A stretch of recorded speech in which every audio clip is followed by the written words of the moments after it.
Hablemos, si está el título ahí, de los pocos, o como yo le digo, el clan de los pocos, características de un hijo de Dios. Hace más o menos como 3 semanas atrás estaba mirando el canal de historia. Es mi materia favorita desde pequeño, siempre me ha gustado la historia. No importa qué parte de la historia, yo siempre la estoy mirando. Pero estaba mirando en este caso sobre la Segunda Guerra Mundial y creo que solamente la tía Mary puede relacionarse con eso aquí esta noche, que tiene como 90 años.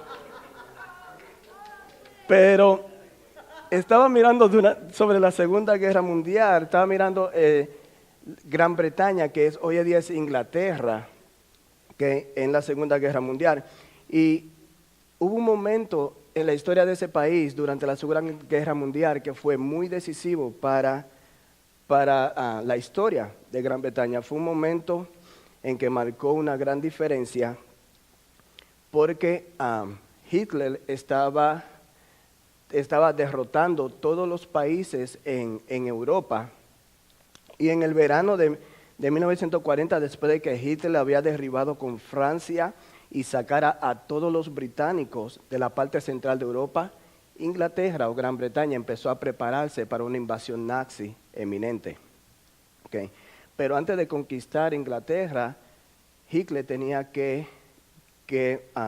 tener la fuerza aérea militar. Entonces, lanzó un ataque a gran escala para destruir la defensa aérea británica.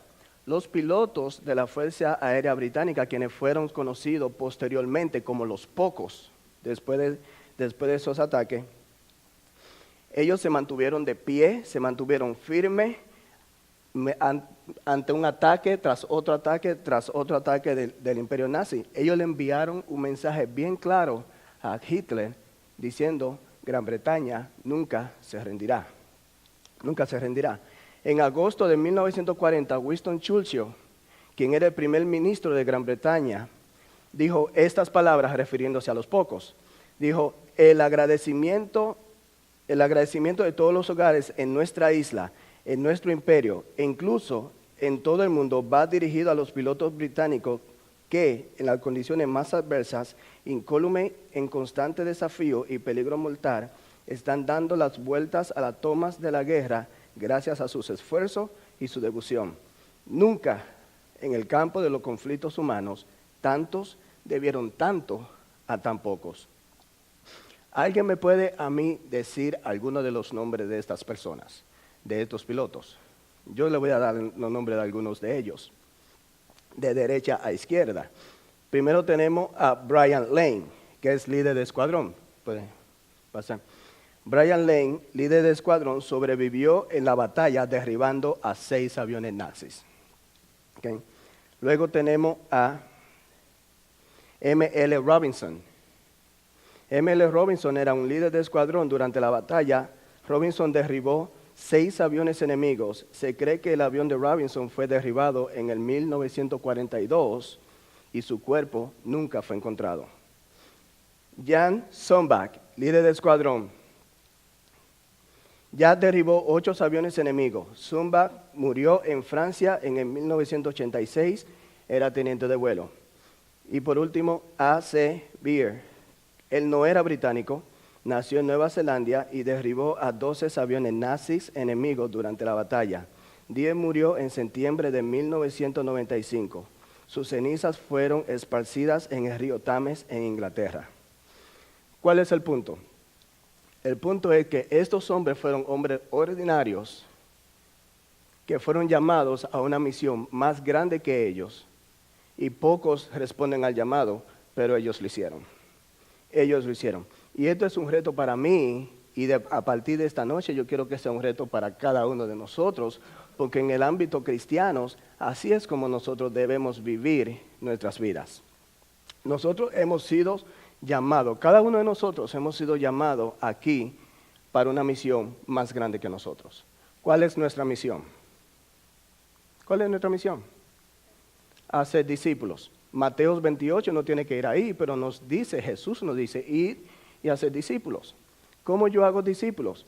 yo reproduzco mi vida espiritual en otras personas para que esas personas hagan lo mismo. Segunda de Timoteo 2:2. Pablo le dice a Timoteo, lo que has oído de mí, ante muchos testigos. Esto se encarga a hombres fieles que sean también idóneos para enseñar también a otros. Vemos a Pablo, Timoteo, hombres fieles y a otros. 4 generaciones de discípulos.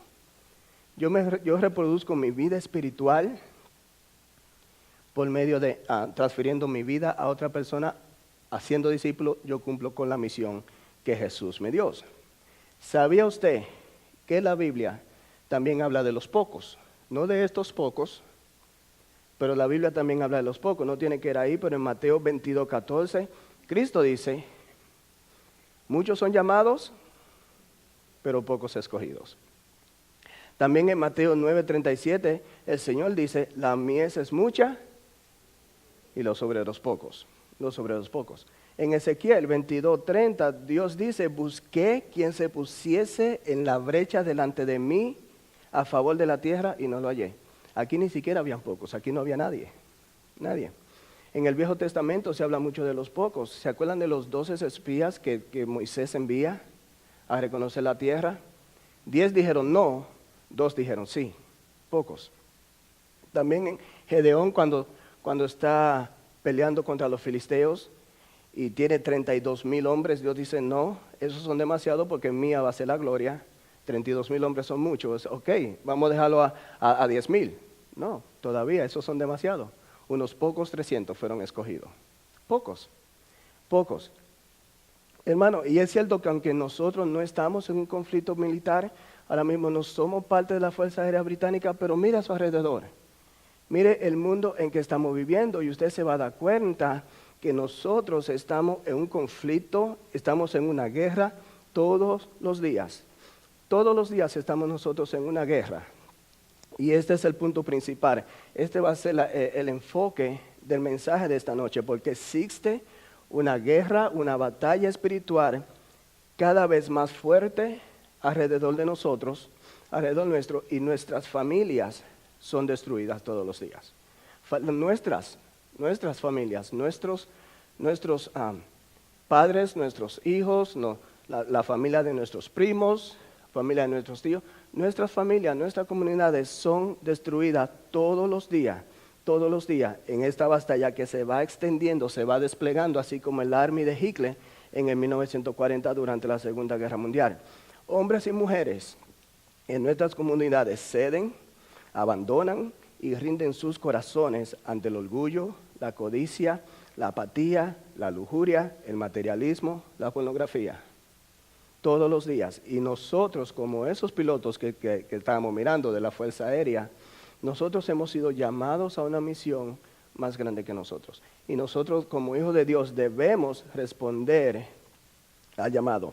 Debemos responder al llamado y debemos defender nuestras familias, debemos defender nuestras comunidades, debemos defender nuestra iglesia, debemos defender nuestra fe y debemos defender nuestros corazones.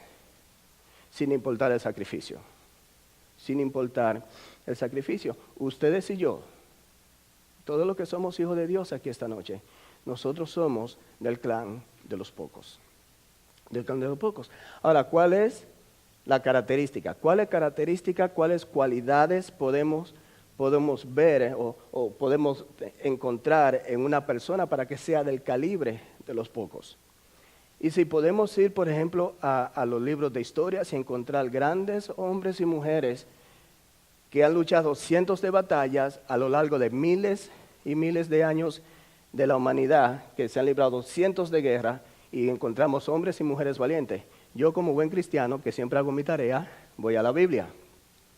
Y encontré una persona, encontré un hombre cuyas cualidades y características yo pienso que nosotros debemos cultivar y desarrollar, porque son cualidades y características de los pocos. Su nombre, todos conocen su historia. Su nombre está por todos lados en la página de la Biblia. Y cuando yo le diga, ya yo sé que tú me estás diciendo. ¿Están listos? Es un hombre muy popular. Su nombre es Onesíforo. Y algunos de ustedes me están mirando como que dicen, ¿y ese nombre existe en la Biblia? Sí. Ese nombre se menciona 2 veces en la Biblia. Solamente 2 veces. Muchas veces, le voy a ser honesto, muchas veces cuando yo estoy estudiando la Biblia, cuando yo estoy leyendo la Biblia, a mí realmente me cuesta, no sé, socializarme con personas grandes como el apóstol Pedro, el apóstol Pablo. Sus estándares, lo que ellos hicieron para el Señor, sé que no fueron hombres perfectos, pero si yo me comparo con ellos, y sé que uno no tiene que estar comparándose, pero cuando yo estoy estudiando estos personajes, yo me siento como una hormiguita delante de ellos. Esos estándares, esas grandes cosas que ellos hicieron. Pero me encuentro un hombre como Onesíforo. Él parece ser un tipo común y corriente. La Biblia solamente lo menciona 2 veces. 2 veces. No vemos en las Escrituras que tiene una historia de vida increíble. No vemos que tiene ningún tipo de asociaciones. Quizá cantaba malísimo en la iglesia como alguno de ustedes. Yo no sé. Onesíforo pudo haber sido mecánico. Onesíforo pudo haber sido pintor, carpintero, doctor. Realmente no sabemos nada acerca de Onesíforo, pero fue alguien que se dio a sí mismo. Fue alguien que lo dio todo de sí para la misión. Y eso como un hombre ordinario, yo lo puedo hacer. Como una persona común y corriente, yo me puedo identificar con eso. Y a mí me gustaría tener o seguir cultivando estas cualidades que vamos a aprender esta noche en Onesíforo, porque para defender a nuestras familias, para defender a nuestras comunidades de un mundo, de un sistema que cada vez está más y más en contra de Dios, debemos cultivar, debemos desarrollar estas cualidades que vamos a ver en Onesíforo. Onesíforo, como le dije ya, esta es la 3ª vez, se menciona 2 veces en la Biblia, pero mire lo que Pablo dice de Onesíforo. Vayan conmigo a 2 de Timoteo, que se va a ser nuestro texto de esta noche, y a propósito no se lo dije porque quería darle el nombre primero. 2 de Timoteo, capítulo 1. Capítulo 1, y vamos a empezar en el versículo 15. 2 de Timoteo 1:15 dice, y esto es Pablo hablándole a Timoteo. Dice, ya sabes esto, que me abandonaron todos los que están en Asia, de los cuales son Figelo y Hermógenes. Tenga el Señor misericordia de la casa de Onesíforo, porque muchas veces me confortó y no se avergonzó de mis cadenas, sino que cuando estuvo en Roma me buscó solícitamente y me halló. Concédale al Señor que haya misericordia cerca del Señor en aquel día, por cuanto nos ayudó Timoteo, le está diciendo Pablo, nos ayudó Timoteo en Éfeso, tú lo sabes mejor. Tú lo sabes mejor. Vamos a orar. Padre, gracias por este día, Señor, gracias por todo lo que tú haces, Señor, en nosotros y a través de nosotros, Padre. Te pedimos que abra nuestros corazones, Señor, que nos ayude a entender, comprender lo que tú tienes para nosotros, Señor, y que no solo, Padre, quede en el intelecto, sino que nos ayude a ponerlo en práctica cada día, porque el mundo necesita ver cristianos genuinos, Señor, en Cristo Jesús. Amén. ¿Por qué me gusta? Yo iba a decir por qué me gusta este hombre, pero suena medio raro, ¿verdad? ¿Por qué me cae bien este hombre? ¿Por qué me cae bien Onesíforo? Pablo dice, muchas veces me confortó. ¿Okay? Pablo dice, no se avergonzó. Pablo dice, me buscó solícitamente. Y Pablo dice a Timoteo, nos ayudó en Éfeso. Quiere decir que ministró. Quiero que analicemos cada una de estas cualidades porque en un mundo tan loco y cada vez más rebelde hacia Dios, tenemos que desarrollar estas cualidades que vemos en Onesíforo. Lo primero es que Pablo dice que Onesíforo lo confortó. Onesíforo lo confortó. Él es uno que anima. Onesíforo es uno que alienta a otros. Cuando Pablo está escribiendo esta carta de 2 de Timoteo, Pablo está preso en Roma.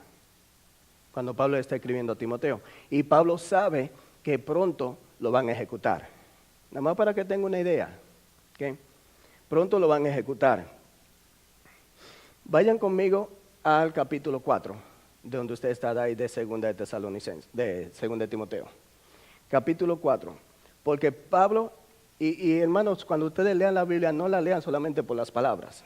Métanse en la historia, pónganse en los zapatos de los personajes trate de sentir lo que está pasando en ese momento en la historia. Pablo le está escribiendo a Timoteo, a su hijo espiritual. Pablo guió a Timoteo a los pies de Cristo. Nada más para que vean la relación entre estos dos hombres. Timoteo es hijo espiritual de Pablo. Timoteo es el discípulo de Pablo. ¿Okay? Timoteo fue compañero de misiones de Pablo. En el segundo viaje misionero de Pablo, Timoteo era parte del equipo. Y cuando cuando nació la iglesia de Éfeso, que Pablo pensó, yo necesito un hombre responsable que lidere esta iglesia, Pablo deja a Timoteo. Nada más para que vean la relación que existe entre estos dos hombres. Y Pablo, la segunda carta de Timoteo que ustedes y yo tenemos, aunque en su Biblia no está en los últimos libros de las Escrituras, es la última carta escrita que tenemos del apóstol, antes de que sea ejecutado. Y mire lo que él le dice a Timoteo en el capítulo 4, en el versículo 1. Te encarezco delante de Dios y del Señor Jesucristo, que juzgará a los vivos y a los muertos en su manifestación y en su reino, que prediques la palabra, que inste a tiempo y fuera de tiempo, redarguye, reprende, exhorta con paciencia y doctrina, porque vendrán tiempos cuando no sufrirán la sana doctrina, sino que teniendo comenzó de oír, se amontonarán maestros conforme a sus propias concupiscencias y apartarán de la verdad el oído y se volverán a las fábulas. Pero tú, Timoteo, sé sobrio en todo, soporta las aflicciones, haz obras evangelísticas, cumple tu ministerio. Y esto es lo que yo quiero que ustedes presten atención, versículo 6. Porque yo ya estoy para ser sacrificado y el tiempo de mi partida está cercano. Pablo sabe que lo van a matar, que pronto va a morir. Dice, he peleado la buena batalla, he acabado la carrera, he guardado la fe.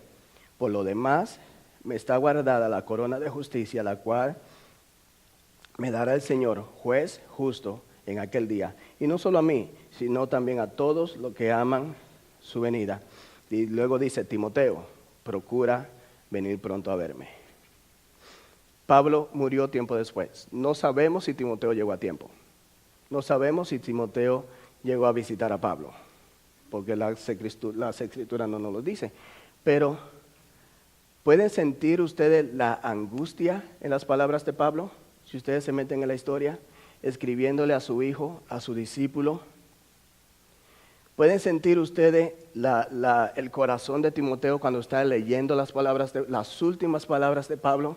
Ahora, yo le puedo decir algo. Yo estoy completamente seguro que Pablo tuvo la confianza, el valor de escribir tan tristes palabras porque tenía al lado un hombre como Onesíforo alentándolo, confortándole. Pablo dice, me confortó. Yo me puedo imaginar a Onesíforo diciéndole, Pablo, Dios está con nosotros, Pablo. Pablo, yo le doy tanta gracia al Señor, Pablo, por ti, porque si Dios no te hubiera puesto en mi camino, yo no sé dónde yo estuviera. Pablo, yo no te voy a dejar solo, hermano mío, en esto. Yo me puedo imaginar a Onesíforo animando a Pablo, alentando a Pablo, y Pablo tuvo la fortaleza de escribir esa carta que le manda a Timoteo. ¿Cuántas veces, aplicación para nosotros, cuántas veces nosotros vamos a otra persona así, a alentar a otra persona, a confortar a una persona que está pasando por un momento difícil? Una pregunta, el pastor Marco tiene ya creo que más de 25 años, menos de 30, no sé, de ministerio en esta iglesia. ¿Cuántas veces nosotros vamos donde el pastor y le decimos, pastor, gracias a Dios que usted está aquí ministrando? Él ha dado casi 30 años de su vida y yo estoy seguro que a cada uno de nosotros el pastor nos ha tocado de una forma u otra. Que el Señor nos ha tocado por medio del pastor, de una forma u otra. En mi caso, en muchas veces, y la mayoría es para regañarme, le soy sincero. Yo le digo al pastor, cuando yo voy a su oficina, yo salgo regañado, pero bien contento, no sé por qué. Siempre salgo contento, aunque me regaña de a duro. Pero ¿cuántas veces sabemos que un hermano está pasando por momentos difíciles y nosotros vamos y de ánimo, de consuelo? ¿O cuántas veces se lo han dicho a usted? ¿Quién ha venido donde usted y le ha dicho, gracias a Dios por tu vida? ¿Cómo se sentiría usted si alguien viene y le dice así, tu vida me edifica? Yo sé que a mí me animaría mucho.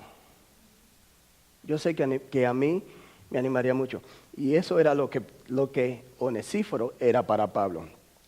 Eso era lo que exhortar y animar a los hermanos. Eso es lo que nosotros tenemos que hacer de forma diaria. Es una de las cualidades más grandes que podemos tener como hijos de Dios. En primera de Tesalonicenses 5:11, Pablo dice, por lo cual animaos unos a otros y edificaos unos a otros, así como lo hacéis. Y sí, como yo pensé que el pastor Marco iba a estar aquí, pero no está aquí, tuve que hacer mi tarea y fui a mi diccionario griego porque quería impresionarlo, pero ya se fue. Pero la palabra que se usa en griego para animar es parakleu. Y tiene la connotación de ir a la par de alguien, al lado de alguien, caminando con alguien. Igual que la palabra para muteoami, que es la palabra griega que se traduce para edificar. Es aconsejar a alguien de la mano de alguien. No es estar distante de alguien que sufre, es estar con esa persona, es meterse en la historia de esa persona, es sentir sus tribulaciones, y es decirle, yo estoy contigo, déjame ayudarte. Yo he pasado por eso.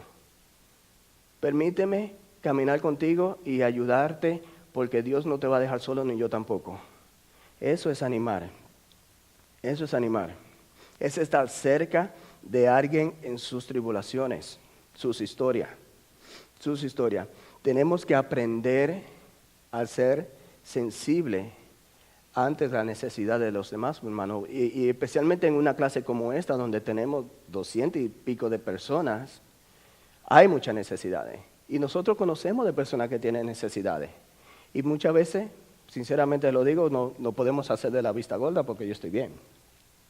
Pero tenemos que aprender a ser sensibles a las necesidades de los demás para satisfacer esas necesidades a medida que Dios nos va dando la oportunidad.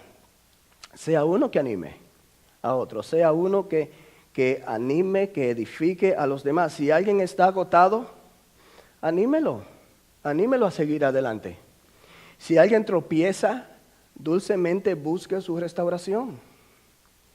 Si alguien responde a falsas enseñanzas bíblicas, muéstrele el camino de la verdad de la palabra de Dios. Si alguien está herido, vaya a la par de esa persona con ánimo y conforte a esa persona. Onesíforo era un hombre que animaba y alentaba a otros, pero también era un hombre que dice Pablo que no se avergonzaba de quién él era en Cristo. No se avergonzaba. Pablo dice, no se avergonzó. Onesíforo era un hombre valiente. Onesíforo era un hombre valiente ante los demás. Él mostró coraje ante los demás de quién él era en Cristo. Mostró valentía. Yo me imagino a los guardias ahí cuando Onesíforo iba a buscar a Pablo. ¿Eres tú uno de esos aleluyos? ¿Eres tú uno de esos cristitos? Usted sabe que cuando usted dice que usted es cristiano, cristiano quiere decir Cristo pequeño. Así que cuando usted dice que usted es cristiano, usted está diciendo, yo soy un pequeño Cristo. Así que piénselo antes de decirlo, porque se está comportando como Cristo. Pero yo me imagino a los guardias. Este es otro aleluyo. Dice, sí, lo soy. ¿Y qué? ¿Dónde está Pablo? ¿Dónde está Pablo? Onesíforo era valiente en cuanto a su posición y en cuanto a su relación con Cristo Jesús. A veces estamos en un lugar y actuamos como los demás porque no queremos que se enteren que somos cristianos. Pero le voy a decir algo, el mundo necesita ver cristianos valientes que no se avergüenzan de su relación y su posición en Cristo Jesús. ¿Qué dijo 2 Timoteo 1:7? Porque Dios no nos ha dado un espíritu de cobardía, sino ¿de qué? De poder. De poder. La valentía es tener la fuerza de voluntad de decir y hacer lo correcto a pesar del costo terrenal. Y lo voy a repetir porque eso está muy bueno. La valentía es la fuerza es tener la fuerza de voluntad de decir y hacer lo correcto a pesar del costo terrenal. Pero si queremos ser cristianos valientes como Onesíforo, tenemos que depender, tenemos que descansar del poder sobrenatural de Dios para darnos la fuerza, para darnos esa valentía. ¿Cómo podemos nosotros, en un mundo que necesita ver cristianos genuinos, mostrar valentía? Bueno, primero tenemos que yo tengo que desechar mi vida ordinaria para abrazar la vida extraordinaria que Dios tiene para mí. Yo tengo que dejar de depender, yo tengo que aprender que mi poder es limitado y empezar a usar el poder ilimitado del Señor, poder ilimitado de Dios. Nosotros mostramos valentía en este mundo cuando nosotros decimos no al materialismo. Jesús dijo que nosotros no podemos servir a dos amos, ni a Dios ni al dinero. Tenemos que escoger uno de los dos. Tenemos que escoger. Si nosotros mostramos valentía cuando yo digo mi propósito de vida en este mundo es hacer discípulos, no es hacer dinero. Si necesitamos, la Biblia dice el que no trabaja que no coma, pero ¿es esa mi prioridad? ¿Cuál es mi prioridad? Mostramos valentía cuando nosotros nos salimos del status quo, cuando no somos cristianos promedio. No somos cristianos promedio. Si usted limita su fe solo a lo que le hace sentir bien, a lo que le hace sentir cómodo, a lo que lo hace sentir seguro, la fe nunca va a crecer. Nunca va a crecer. Tenemos que aprender a tomar ya se me fue la palabra. Esos riesgos que Dios nos da, gracias. Esas aventuras que Dios nos da. Tenemos que abrazar lo que Dios nos da, aunque a veces nos haga sentir incómodo, aunque nos salga de nuestra zona de confort, porque así es que nuestra fe va a crecer. Hermano, no sea un cristiano, una cristiana valiente que no tiene miedo de decir y demostrar quién es usted en Cristo Jesús, su posición y su relación con Cristo. Onesíforo era una persona valiente, era valiente. Otra característica, otra cualidad del clan de los pocos que vemos en Onesíforo es que él era un hombre apasionado. Era un hombre apasionado. Pablo dice, me buscó solícitamente. Onesíforo era apasionado en su búsqueda por Pablo. Tanto en Éfeso, porque Pablo dice a Timoteo, él nos ayuda en Éfeso y en Roma, y tú lo sabes mejor, Timoteo. Tanto en Éfeso como en Roma, Onesíforo quería estar con Pablo, quería aprender de Pablo, quería imitar a Pablo, a su hermano en Cristo. Jesús buscó solícitamente a su hermano en Cristo Jesús. Ahora, ¿cuál es la aplicación para nosotros? Tenemos que tener esa misma actitud cuando estamos buscando a Cristo Jesús. Tenemos que tener esa misma actitud, aprender de Jesús. Tenemos que imitar a Jesús. Tenemos que querer conformarnos cada día a su imagen y semejanza. A su imagen y semejanza. ¿Sabe cuál es el problema de muchos, honestamente? ¿Por qué muchos tienen miedo de ser cristianos genuinos? Por el pasado y por la crítica de los demás. Por su pasado y por la crítica. Yo he estado ahí, yo soy el primero que levantó la mano.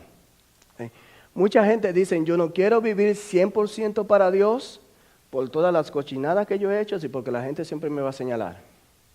Siempre me va a señalar. Yo quiero que ustedes vayan a Filipenses capítulo 3, versículo 13. Porque si alguno de nosotros que estamos aquí esta noche se siente así, mira lo que Filipenses 3:13, Pablo dice.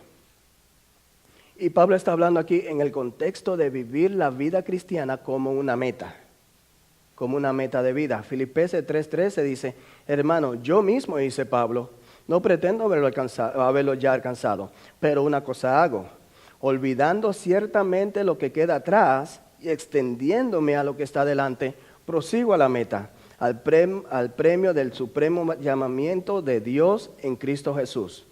Pablo era una persona apasionada en las cosas del Señor, pero ¿quién era Pablo antes de conocer a Jesús? Pablo era un perseguidor de la iglesia y un asesino. Eso era Pablo antes de conocer a Cristo. Pero Pablo dice, si yo quiero ser una persona apasionada por las cosas del Señor, no debo dejar que mi pasado me atormente. Tengo que mirar hacia adelante donde Jesús es mi meta, es mi enfoque y es mi destino. Hubo esperanza para Pablo. Hubo esperanza para Willy. Hay esperanza para todos nosotros. Para cada uno de ustedes hay esperanza. ¿Quiere usted ser una persona apasionada en la cosa de Dios? Apasionado por Jesús. Este versículo que acabamos de leer le puede ayudar. Pablo dice, una cosa hago. Es un solo enfoque. Es singular, una sola. Un solo enfoque. No es el dinero, no es la familia, no es la carrera.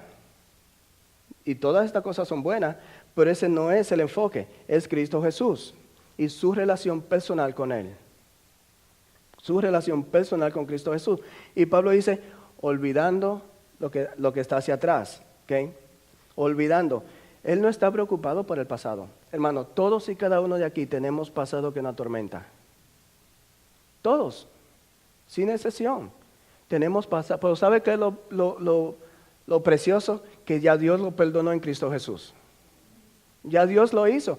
Cuando cosas vienen a mi mente, para serle honesto, de cosas pasadas, yo digo, gracias a Dios que ya tú lo perdonaste.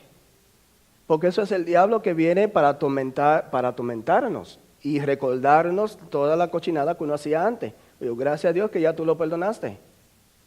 Gracias a Dios. Ya Dios nos perdonó en Cristo Jesús. Entonces, no es que lo olvidemos, pero no tiene que tener un efecto ya sobre mí. No tiene que tener ese efecto. Todos tenemos pasado que nos avergüenza, pero ya Dios lo perdonó en Cristo. Luego Pablo dice, extendiéndome hacia lo que está adelante. Extendiéndonos, dando todo de mí sobre ese enfoque, hacia esa meta, hacia ese destino. Conformarme cada día más a Cristo Jesús. Cada día más.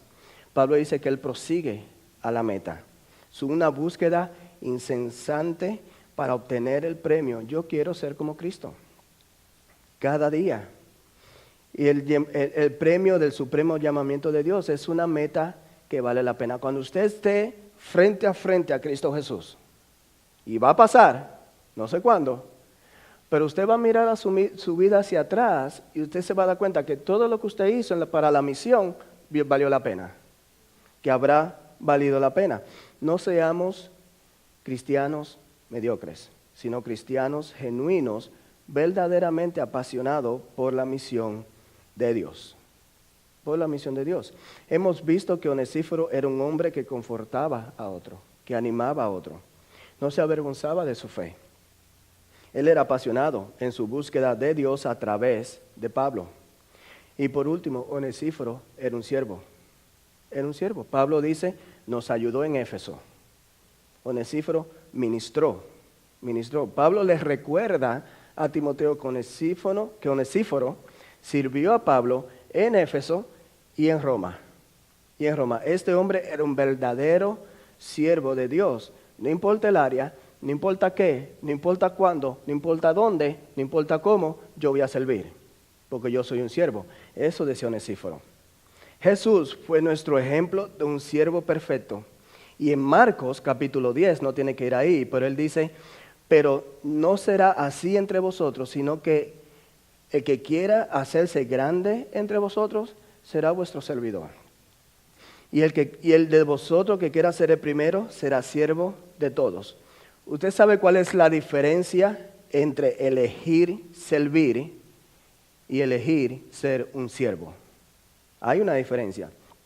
Elegir servir suena bien, pero cuando yo elijo servir, yo estoy en control de cómo, cuándo y dónde yo voy a servir.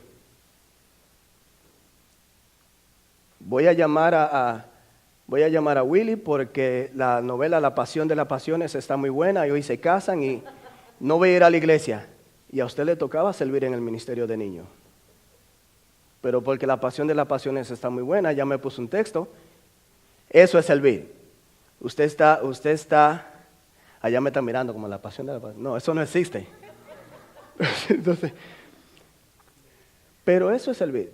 Nosotros estamos en control. En contraste, cuando nosotros decidimos ser siervo, nosotros cedemos el derecho de estar en control. Nosotros no decidimos cómo, cuándo ni dónde. Simplemente somos siervos. Simplemente somos siervos. Le doy un ejemplo. Como líder del Ministerio de Niños, teníamos una reunión hace como 3 semanas atrás, creo. Y se me olvidó que teníamos cuidado de niño para esa. Okay. Y el día antes le dije a una persona, oye, ¿qué vas a hacer mañana en la noche? Lo que usted necesite que yo haga.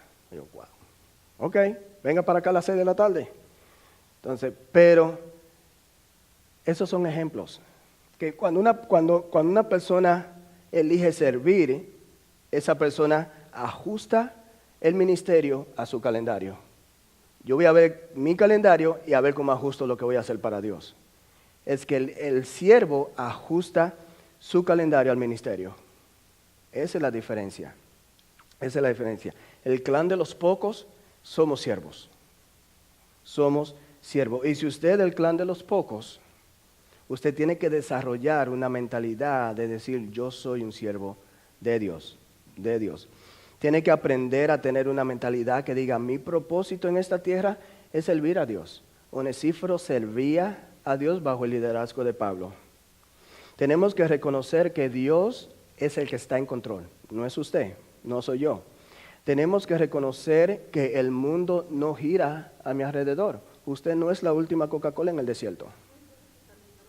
No lo es. El mundo no gira alrededor suyo, lo siento. Si usted es un cristiano, si usted ha aceptado a Cristo como Señor y Salvador, entonces usted está aquí como siervo de Dios para servir a Dios, no para que Dios le sirva a usted. Y servir a Dios significa ser siervos de los demás. Eso es lo que significa. A medida de conclusión, hermanos, vamos a hacer un resumen de estas cualidades y vemos que para ser cristiano con las características, con las cualidades que vemos en Onesíforo, que aprendemos, para ser del clan de los pocos, hagas una autoevaluación. Como hijo de Dios, como hija de Dios, hagas una autoevaluación. Dígase, ¿soy yo una persona que anima a los demás? ¿Soy yo una persona que edifica a mis hermanos, a mis hermanas, cuando yo veo que están en una situación difícil, no importa qué? ¿Soy yo una persona que no se avergüenza de su fe? Que es valiente, que todo el mundo sabe que yo soy cristiano no porque yo nada más lo digo, pero como yo actúo. No se avergüenza de su fe. ¿Soy yo una persona apasionada por las cosas espirituales, por Jesús? ¿Soy yo un siervo de Dios o simplemente me gusta servir para estar haciendo cosas? Hágase una autoevaluación, hermano, y nunca olviden que ustedes y yo somos personas ordinarias, pero como servimos a un Dios extraordinario, eso nos hace extremadamente extraordinarios en este mundo. Y mire cómo Pablo termina su epístola. Le dije que estas son las últimas palabras de Pablo antes de morir, de la que tenemos registro. Mire cómo terminan sus palabras en el versículo 19, en 2 Timoteo capítulo 4, versículo 19. Mire cómo dice las últimas palabras del apóstol. Dice, saluda a Priscila y a Aquila y a la casa de Onesíforo. Sí, noten, Pablo le manda saludo a la familia de Onesíforo, no a Onesíforo. A la familia. Muchos historiadores creen que ya para este momento Onesíforo está muerto. Cuando Pablo ya está escribiendo esta carta, ya Onesíforo no existe. Bien. Se cree que posiblemente Onesíforo murió por su servicio a Jesús bajo el liderazgo de Pablo. Su vida fue el último sacrificio y quizás Dios no nos pida a cada uno de nosotros, a ninguno de nosotros aquí que demos nuestra vida físicamente por la misión. Dios quizás no nos pide eso, pero sí pide que nosotros demos nuestro todo por la misión. Quizás no le diga a usted, tú vas a morir por la misión, quizás sí, no sé, eso es entre usted y él, pero sí demanda nuestro todo. No tienen que ir ahí, pero en Lucas capítulo 14, versículo 25, escuche las palabras de Jesús. Dice, grandes multitudes iban con él, con Jesús, y volviéndose les dijo a toda esta multitud, si alguno viene en pos de mí y no aborrece a su padre, a su madre, a su mujer, e hijos, y hermanos, y hermanas, y aún también su propia vida, no puede ser mi discípulo. Y el que no lleva su cruz y viene en pos de mí, no puede ser mi discípulo. Porque ¿quién de vosotros, queriendo edificar una torre, no se sienta primero y calcula los gastos a ver si tiene con lo que necesita para acabarla? No sea que después que haya puesto el cimiento y no pueda acabarla, todos los que lo vean comiencen a hacer burla de él, diciendo, este hombre comenzó a edificar y no pudo acabar. ¿O qué rey, a marchar a la guerra contra otro rey, no se sienta primero y considera si puede hacer frente con 10,000 al que viene contra él con 20,000? Y si no puede, cuando el otro está todavía lejos, le envía embajada y le pide condiciones de paz. Así pues, cualquiera de vosotros que no renuncia a todo lo que posee, no puede ser mis discípulos. Jesús no está diciendo que tenemos que aborrecer a nuestra familia, a nuestra madre. Jesús amaba a su madre. Cuando iba a morir le dijo a su discípulo, mujer, he aquí tu hijo. Se aseguró de que su mamá tuviera con quien estar. Jesús no nos dice que aborrezcamos a nuestra familia. Lo que Jesús está diciendo, tenemos que estar dispuestos a ponerlo a Él por encima de todo, incluso nuestra propia familia. Eso es lo que está diciendo. Medir los gastos que significa realmente ser un discípulo de Él. Y esto es lo que el clan de los pocos hacemos. Somos discípulos de Jesucristo. Vamos a tener que salir por esa puerta. Nadie sale por allá. Vamos a salir por allá, por esa puerta. Y nos espera un mundo, hermano, que cada día está en guerra con Dios. Un mundo que solamente quiere destruir nuestras familias, quiere destruir nuestras comunidades. Hermano, y tenemos que vivir el Evangelio. Y podemos vivir el Evangelio. Podemos ser cristianos genuinos si aprendemos a desarrollar cualidades como la que encontramos en Onesíforo. Porque eso es lo que el clan de los pocos hacemos. Vamos a orar. Padre, gracias por este día, Señor. Gracias por otra vez, Señor, por tu palabra, Señor, y por enseñarnos, Señor, de este gran hombre que ante nuestros ojos, Señor, pudo haber sido una persona ordinaria, Padre, pero como tú lo usaste, Señor, especialmente la vida del apóstol Pablo, Señor, y ayúdanos a aprender estas cualidades, a desarrollar estas cualidades, Señor, y a ponerlas en práctica todos los días, Señor. Ayúdanos a ser intencionales en animar y en edificar a nuestros hermanos en Cristo. Ayúdanos a no avergonzarnos, Señor, de nuestra fe, de nuestra relación, Señor, de nuestra posición en Cristo Jesús. Ayúdanos a ser personas, Señor, apasionadas por la misión, a hablar a otros acerca de Cristo, Señor. Este es un mundo, Señor, que quiere ver a todos los seres humanos, Señor, perdidos en el infierno, pero nosotros, Señor, tenemos todo el poder de arrebatarlo, dice la Biblia, de las llamas del fuego. Señor, ayúdanos a hacer eso. Y Señor, ayúdanos a ser verdaderos siervos, verdaderas siervas, Señor, en ti, Señor, para llevar a cabo tu misión. Y todo esto se lo pedimos en el precioso nombre de Cristo Jesús. Amén. Bye.